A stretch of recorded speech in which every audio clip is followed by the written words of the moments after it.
Welcome to Wednesday in the Word. My name is Krisan Marotta, and this is the podcast about what the Bible means and how we know. We are studying 1 Corinthians chapter 9, verses 1 through 14 today. This is the 23rd talk in our series on the book of 1 Corinthians.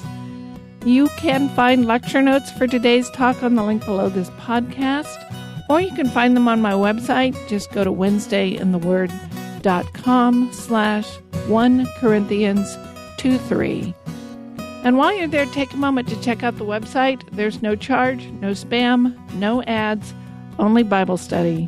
And if you're coming into the middle of the series and you want to go back, sometimes it's easier to find the beginning of the series by going to the website rather than hunting through your podcast app.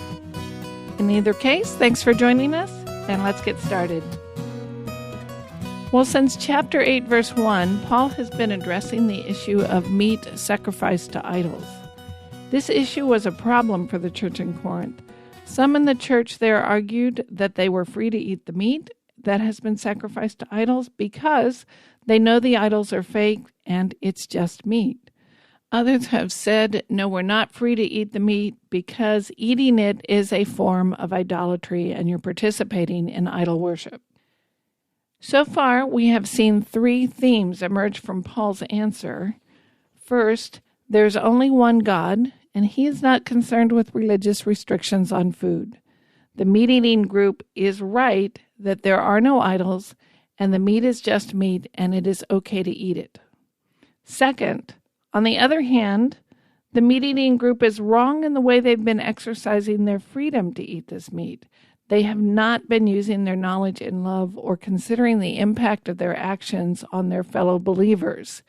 They have even been pressuring those believers who think that eating such meat is wrong into eating it anyway, and thereby encouraging them to do what they think is sin, and that could cause them to stumble. And then third, it's not enough to know the truth and be correct in that I have the freedom to act a certain way. I must also use my knowledge in the context of loving my neighbor and making sure I am acting in such a way that seeks my neighbor's best. And we've seen that this dispute is an example of the relationship between knowledge and love.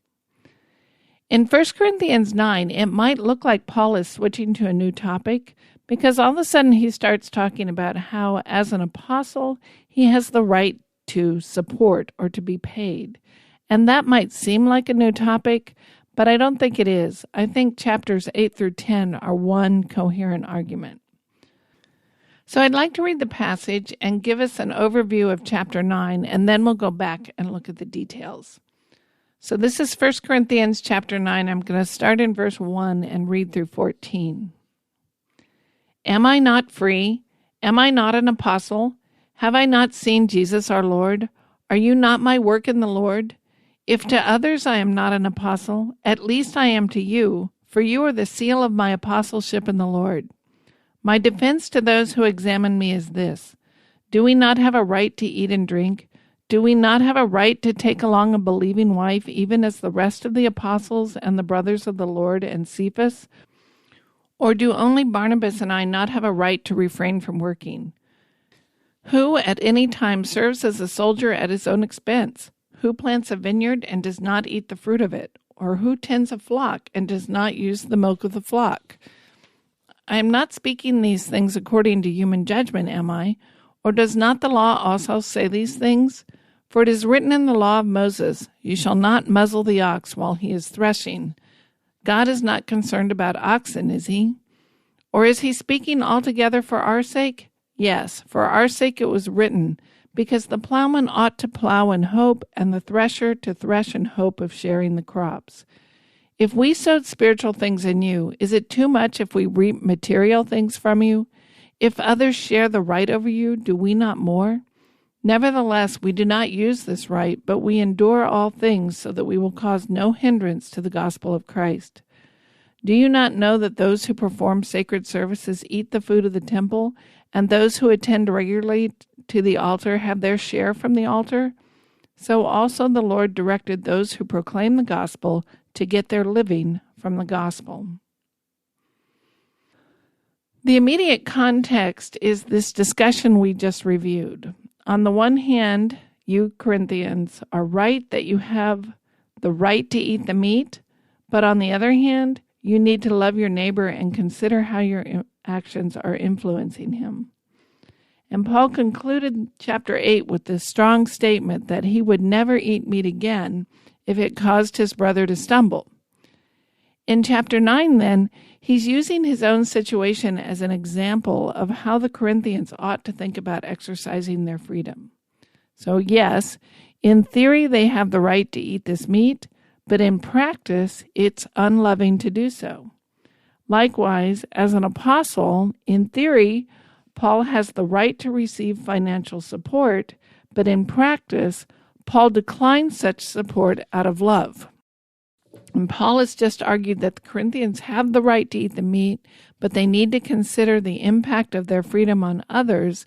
Now he's going to say, similarly, I have rights. As an apostle, I, Paul, have the right to receive financial support from you Corinthians.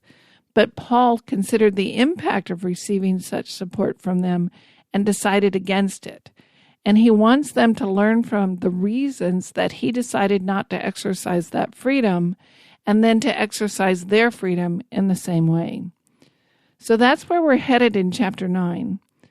The section we're going to look at today is the section where he talks about his right to be paid. But remember, this is a two-part argument, and we're only going to look at the first part in this podcast.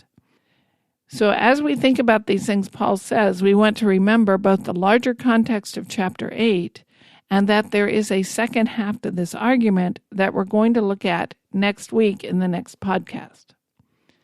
So Paul is only talking about his right to be paid so that he can explain why he didn't exercise that right.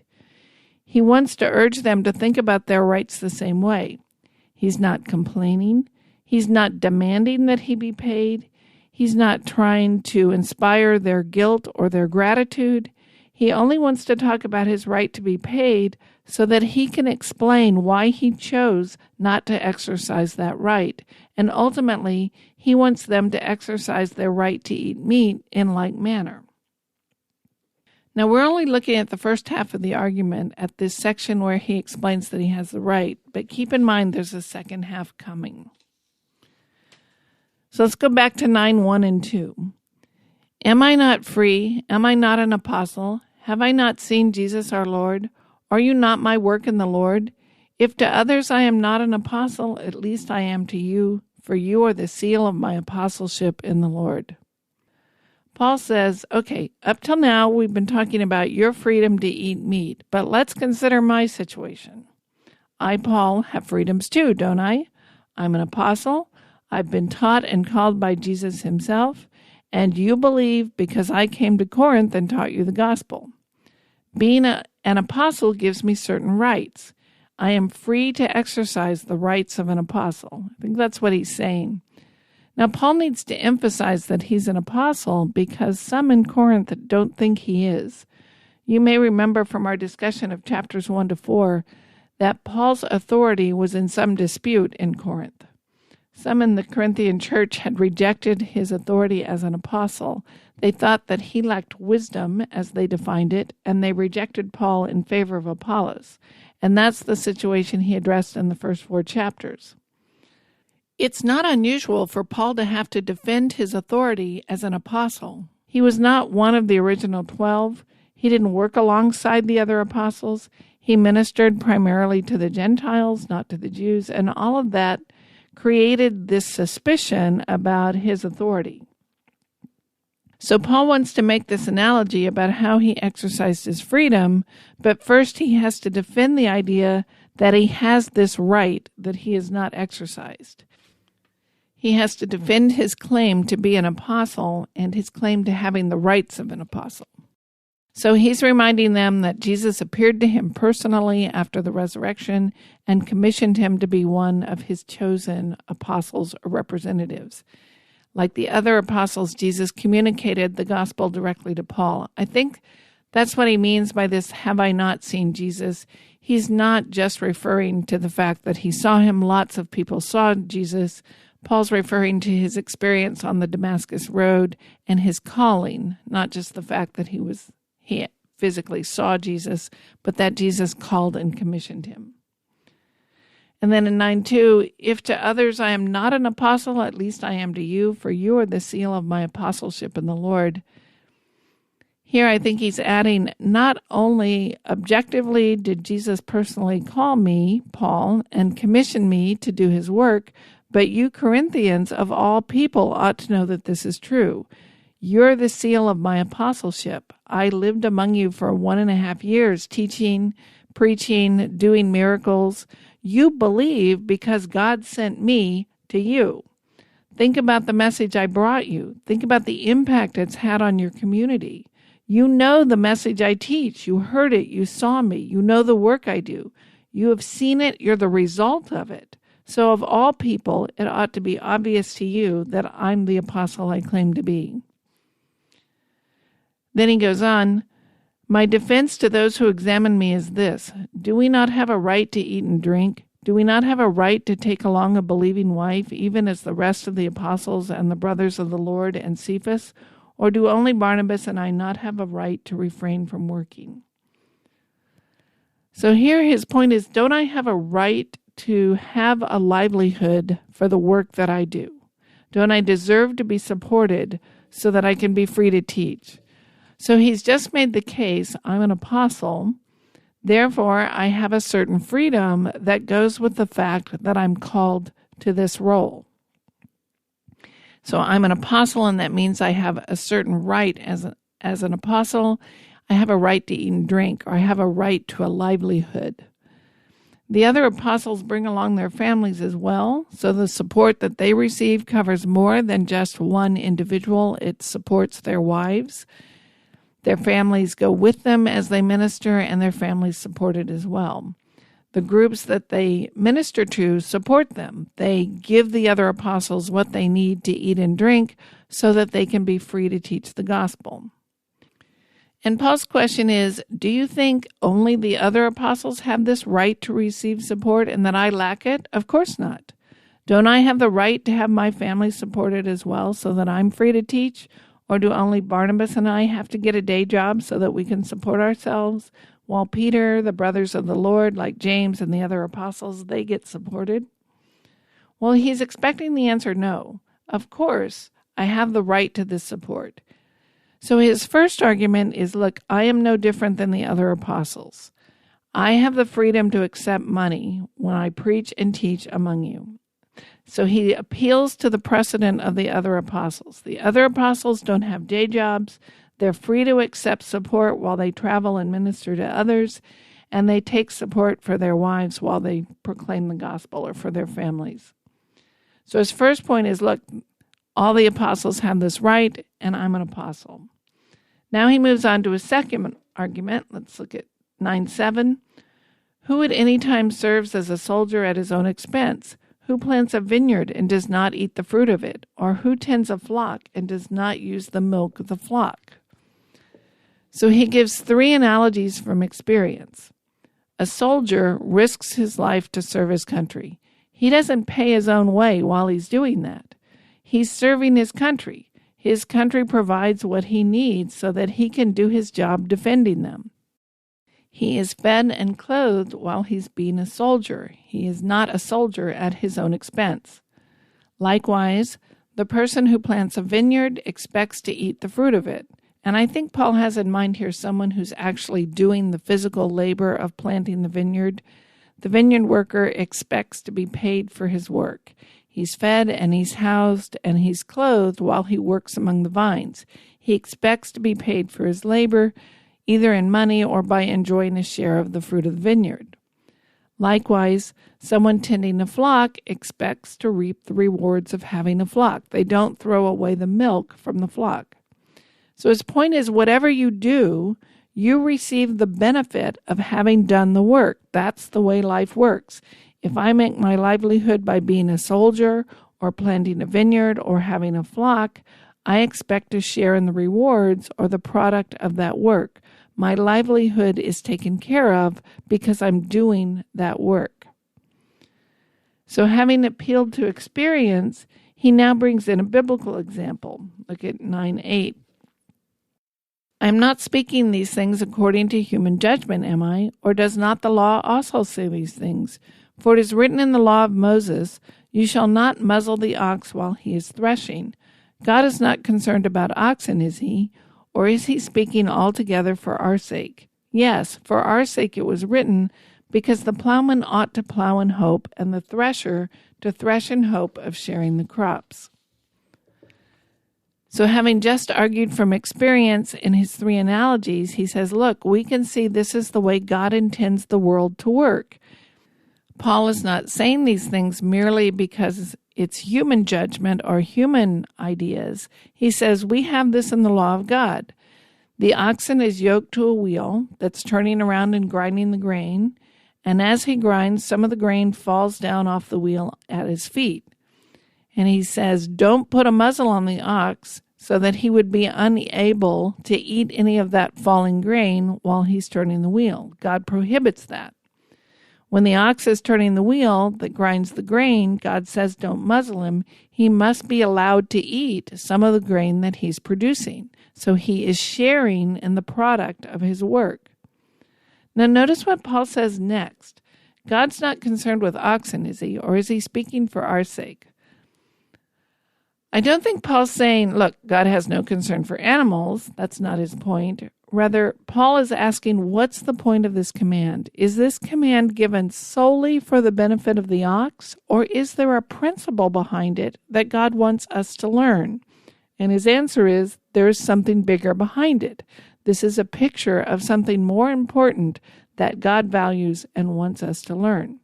So even though the command is about oxen, there's something even more important at stake than just the welfare of the ox. God didn't say this because his primary concern is that we treat our animals well. There's another reality behind that applies to people and the way we treat each other. And I think what he's saying is there is something greedy and unfair about putting the oxen to work for you, having it grind out your grain, and being unwilling to let it share in the fruit of that harvest or in the grain. The deeper problem is being so greedy that you hoard every last grain of wheat and withhold it from the very creature that is helping you produce it. The ox is working on your behalf to help you, and you're refusing to share the gain with it. That's the picture in the law. So he's saying it's appropriate for the one who works to expect to be compensated for their work, and you can see that principle with the ox, but it applies to more than the ox. The ox has a right to expect to be paid for his work, but think about what that says about us. That's what he goes on to say in 9:10. Or is he speaking altogether for our sake? Yes, for our sake it was written, because the plowman ought to plow in hope, and the thresher in hope of sharing the crops. So it's right and appropriate that the one doing the work should expect to share in the results or the gain or the product of that work. The law is not just about oxen, it's about this principle. If I have a person working for my benefit, it's wrong of me to be so greedy that I refuse to share the benefit with them. I've gained by their labor. They can rightly and appropriately expect to share in the gain. They can rightly and appropriately expect to be compensated for the work that they do. Then he goes on in 9:11 and 12, if we sowed spiritual things in you, is it too much if we reap material things from you? If others share the right over you, do we not more? Nevertheless, we did not use this right, but we endure all things so that we will cause no hindrance to the gospel of Christ. So now Paul's applying this to his own situation. He says, look, I've been working on your behalf. Just like a field worker sows physical seed in the field, I have sowed spiritual seed in you. I have been proclaiming the gospel to you and explaining to you how to find life. I have given you the most important thing you can have, and that is knowledge of how to find eternal life. That's infinitely more important than, say, baking you a loaf of bread. You pay your baker, how much more ought you to pay me who brought you the bread of life? So given that I've done this for you, isn't it appropriate that you would contribute to my livelihood so that I can continue to minister among you and to others. And you extend that right to others, you support others. Isn't it right that you support me? I'm the one who founded this church. Isn't it appropriate that I share in the support that you give? In one sense, don't you owe me, Paul, even more? Wouldn't it be even more logical and appropriate that I share in the support you hand out? So basically, Paul says, look, it's right and appropriate to support those who work to benefit you. And then he says, I, Paul, have worked to your benefit, and it's right for you to support me. It would be inappropriate, like muzzling the ox, for you to withhold that support. And then he says in 12, if others share the right over you, do we not more? Nevertheless, we did not use this right, but we endure all things so that we will cause no hindrance to the gospel of Christ. This verse introduces the second half of his argument. He says, I could appropriately have asked you for support, but I didn't. I worked and I supported myself, enduring all things, so that I would create no obstacle to the gospel. Now, what sort of obstacle is he talking about? We're going to get into that into the next podcast. He's going to go on to say, I didn't exercise this right so as not to hinder the gospel, and therefore here's what I want you to learn from that. And we're going to talk about that next week. Before he explains, though, why he didn't exercise this right, he brings in one more piece of evidence to justify his claim to financial support. In 13 and 14, he says, do you not know that those who perform sacred services eat the food of the temple, and those who attend regularly to the altar have their share from the altar? So also the Lord directed those who proclaim the gospel to get their living from the gospel. And I think Paul is talking about the temple in Jerusalem here, not the pagan temples, although it was probably true of the pagan temples as well. But I think he's pointing to the temple in Jerusalem because this is evidence of God's design. He's saying God himself set up this system such that those who minister in the temple receive a share of the benefits. The Levites lived off the offerings that came to the temple, and God instructed them to do that. They weren't mooching off the temple. God set it up that way. Everyone knows that when they come to worship at the temple, they're supporting the Levites who serve them at the temple. This is an example of God's design, God's intention. God intended those who proclaim the gospel to get their living from the gospel, as he says in 9:14. 9:14 makes his point, I think, very specific. The Lord gave instruction that those who proclaim the gospel make their living from the gospel. As a general rule, God wants them to be free to proclaim the gospel and not to be hampered by taking a day job. The gospel is their day job. As a general rule, those who serve the gospel should be able to make their living from it, and those who benefit by them proclaiming the gospel should be willing to support them. So let's summarize what we've seen so far. Paul's made 3 points here. First, Paul is a true apostle, and he has the same right to support that the other apostles have. Second, it's wrong not to pay the one who works on your behalf. Experience suggests this, and the law of Moses confirms it. And then 3, the temple shows that God intended for those who served him to be paid by the community they're teaching and serving. So God instructed those who proclaim the gospel to make their living from the gospel, and those who received the instruction from them to support them. Now remember, this is only half the argument. We're waiting for the second half. Paul has said he did not exercise this right. He did not accept money from them, and he's going to go on to explain why he chose not to take their money and what he wants them to learn from it. And remember, too, that he's making this argument to explain why, although they have the freedom to eat meat sacrificed to idols, they should refrain from doing so. Paul is not trying to convince them to pay him. He is not saying all this to point out that they now owe him back wages or to send them a bill or something. He's making the point, I have the right to be paid, and I didn't ask for that payment for a reason, and that reason is what I want you to learn. Now, before we look at the rest of the chapter, I want to think about what he said here and consider Paul's argument in light of his related argument in 2 Thessalonians. And I want to ask the question, what does this mean for me as a giver of support? And what does this mean for someone who lives on support?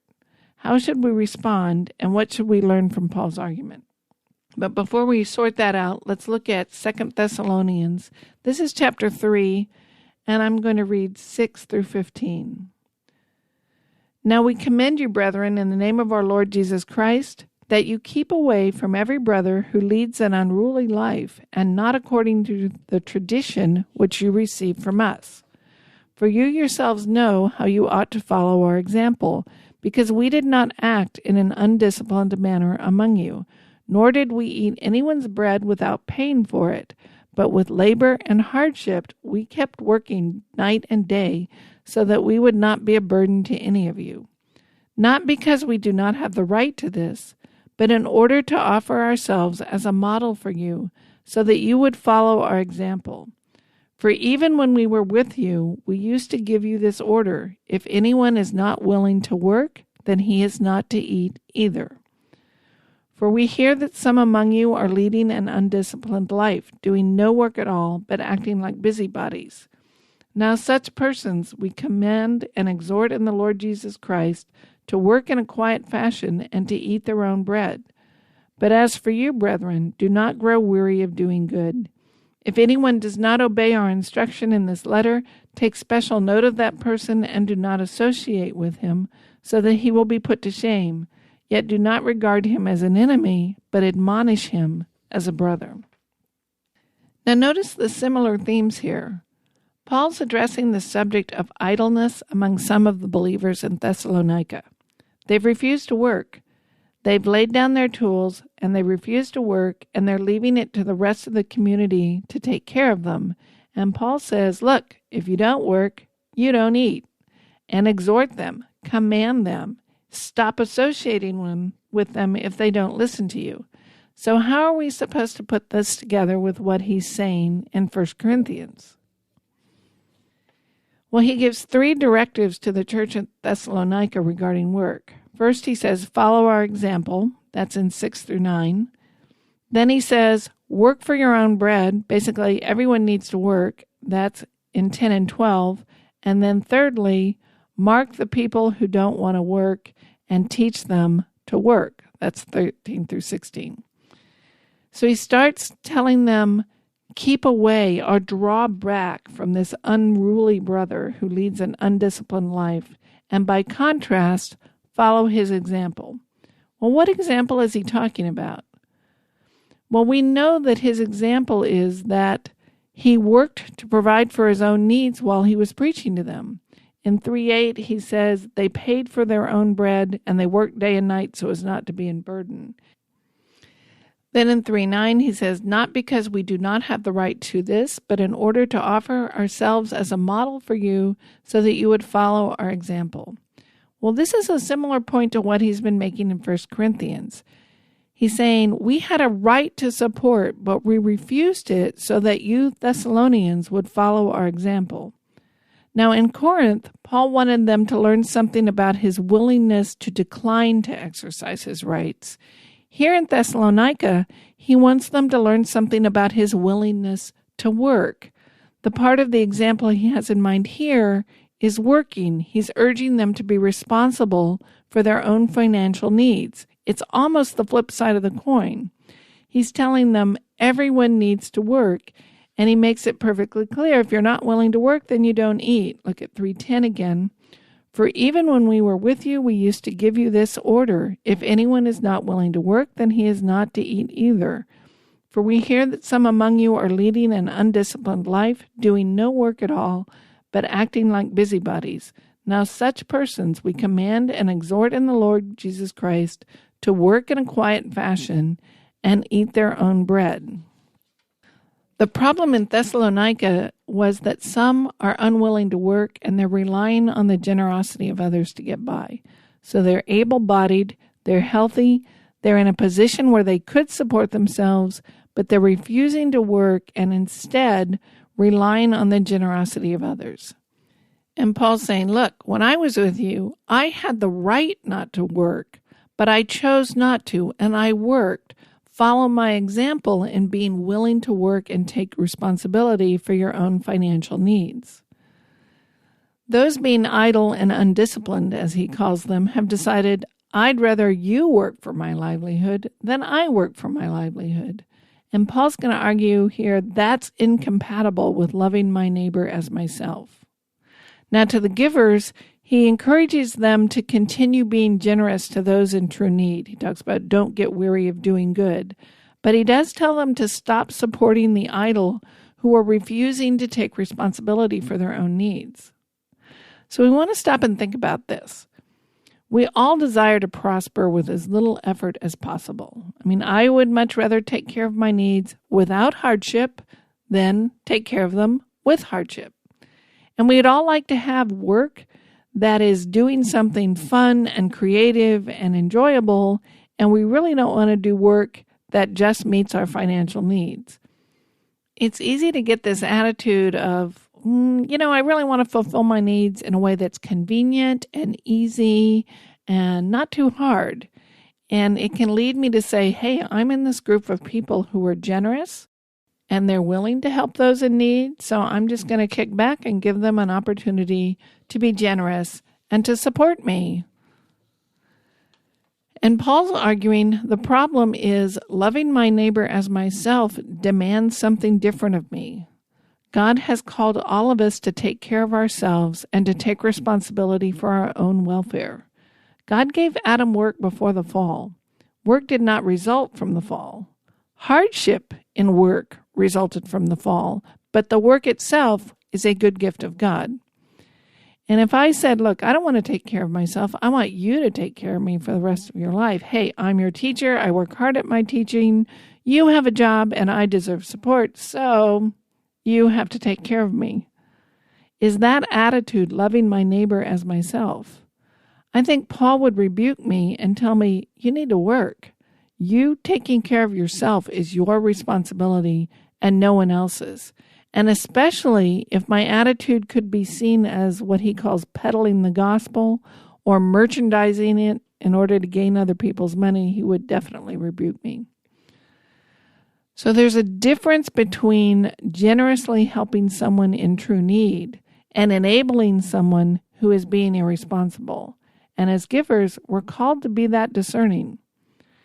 It's not loving to be irresponsible, and it's not obedient to our calling to be lazy and refuse to work. And it's not loving to help someone else be lazy and irresponsible. Now, there are times when financial need is real and unavoidable, some medical emergency or long-term illness or disaster or something makes it impossible for me to care for my family. And if you find yourself in that kind of need, you have nothing to be ashamed of. Now, we might be ashamed for not helping you meet that need, but if you find yourself in that place, I'm not rebuking you for being there. Paul's not describing that kind of situation. He's talking about someone who is simply not stepping up when he ought to step up. He's talking about someone who can and should participate in meeting his own needs, and he isn't. And in those situations, it's not loving to support or enable that person to continue being irresponsible or to continue down the wrong path. Sometimes the most loving thing to do is say, if you don't work, you don't eat. Not in a judgmental way, but in a way that calls them to see they have a responsibility. There's a popular attitude today that says, I would be really foolish to graduate from college and then settle for a job that's less than stellar and less than rewarding every minute of every day. I couldn't possibly start at the bottom of the office totem pole and work my way up because, a job should be rewarding and fulfilling, and it should recognize my full potential and creative insight. Well, if you can find a job that's rewarding and that you would do even if you weren't getting paid for it, great, go for it, and thank God for it. But if you can't find such a job, if your only opportunity is to find a job that you would only do because it puts food on the table, then do it. It's better to put food on the table than be idle. If cleaning floors, making coffee, waiting tables, whatever, is your only option this season in life, then you should do it. In fact, you should do it for God, do it for His honor, and do it in such a way that brings glory to His name. And then just wait and trust God and see what He has in mind for the future. Paul didn't want them to think that he was spreading the gospel in order to get their money. So he worked while he preached to them. He set an example for them. Sure, it would have been easier for him to give up his day job and preach full time, but he wanted to teach them a lesson of love and responsibility, and working while preaching was the best way to do it. Okay, so how do we put these two passages together? How do we know when to support someone and when not to? And what does Paul's example mean if you're in a ministry position that relies on others for support? I'm approaching this topic from the giver's side of the coin. I've been in ministry over 30 years, but no matter what ministry I've worked in, my husband and I have always had jobs and supported ourselves. That's just the way God provided for us. So I'm coming at this issue from the position of wrestling with the question of, how do I know who to support? When is it appropriate to give and when it is not appropriate? For the other side of the coin, when should a full-time ministry worker get a day job? I'm going to share the thinking of my friend and mentor, Jack Crabtree. He has been on support and in Christian ministry his whole working life, and he wrote a very thoughtful and engaging article on this topic from that perspective, where he's wrestling with the question, if I'm a full-time ministry worker and my support is inadequate, what should I do? And I'll put a link to that full article in the lecture notes. I'm not going to read the whole thing, but I am leaning heavily on his perspective for that side of the discussion. So how should we sort this out? Well, for the sake of argument, let's assume we're talking about reasonable needs. We all know there's a gap between what I want financially and what I really need financially. And for the sake of argument, let's assume we're understanding financial needs in a reasonable and normal manner. So the first principle I think we can gather from Thessalonians is we have an obligation not to be a burden to other people. Each and every one of us has an obligation to provide for our own needs and our own families. It's wrong of me to expect others to do for me what I will not do for myself, and that is take care of my own needs. I think that's the unavoidable teaching of Thessalonians. We are called to work, and we need to be willing to work. If I am healthy, able-bodied, and capable of working, and my support does not meet my financial needs, it is my problem to solve. It is not my donor's problem to solve. I'm going to quote Jack here. He's talking about a related passage in 1 Thessalonians 4, and he's talking about being on support and finding that support lacking. And he writes, "The question holiness asks of me is not, are you laboring hard? Rather, it is, are you taking care of your own financial needs? Are you being economically productive? The idleness which 1 Thessalonians 4 exhorts us to avoid is not the idleness of ease, sloth, and laziness. It is the idleness of being economically dependent upon others to meet your financial needs because you are not being economically productive yourself." Again, I'll put a link to that full article in the lecture notes, which are at wednesdayintheword.com/1 Corinthians 2:3. So all of us need to take seriously our need to provide for our own welfare, whether we're in full-time ministry or not. Nothing in what Paul argues in 1 Corinthians 9 ought to be used by those in full-time ministry to demand or require others to support them. Now, why might I support someone in full-time ministry? In his article, Jack boils it down to 3 reasons. First, gratitude. I have benefited from your work in some way, and I'm grateful for it, so I give a gift of financial support as a token of my thanks. That seems to be what Paul is arguing for in Corinthians as his right that he is not exercising. And it's what he's arguing for with his examples of the ox and the workers and the Levites. It is right and appropriate to give back to those who give to me. If I benefit by someone's work as a teacher of the gospel, then I ought to gratefully support them. There's something appropriate about me recognizing that others have worked on my behalf and supporting them out of whatever means God has given me.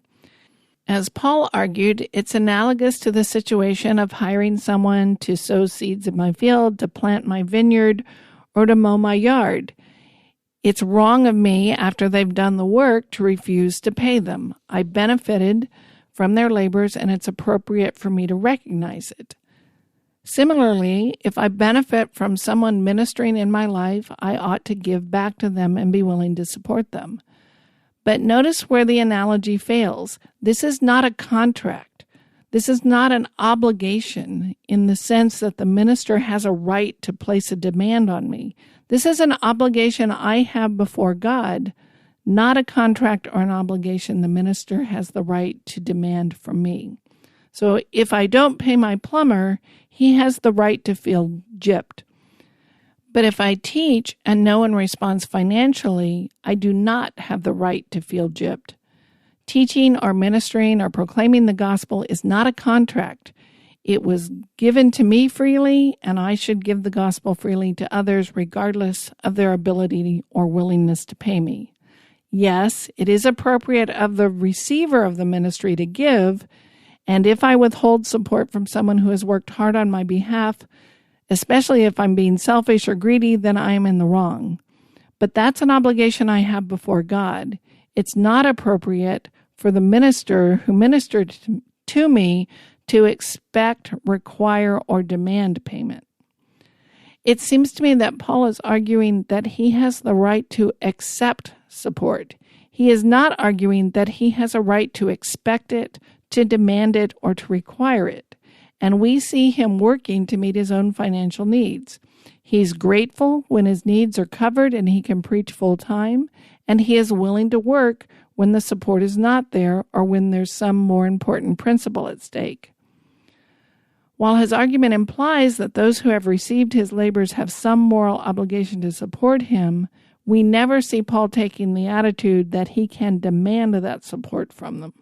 So, the first reason I might give is out of gratitude. Someone has ministered to me, and I want to give back out of gratitude. The second reason is patronage. I'm so committed to the work that they're doing in proclaiming the gospel that I decide to support it to help them continue. So I want the work to continue. I may not personally have benefited directly, but I see that what they're doing is important, and just like I might be a patron of the arts, I become a patron of their ministry. And some people minister to people who have no means to give back to them out of gratitude.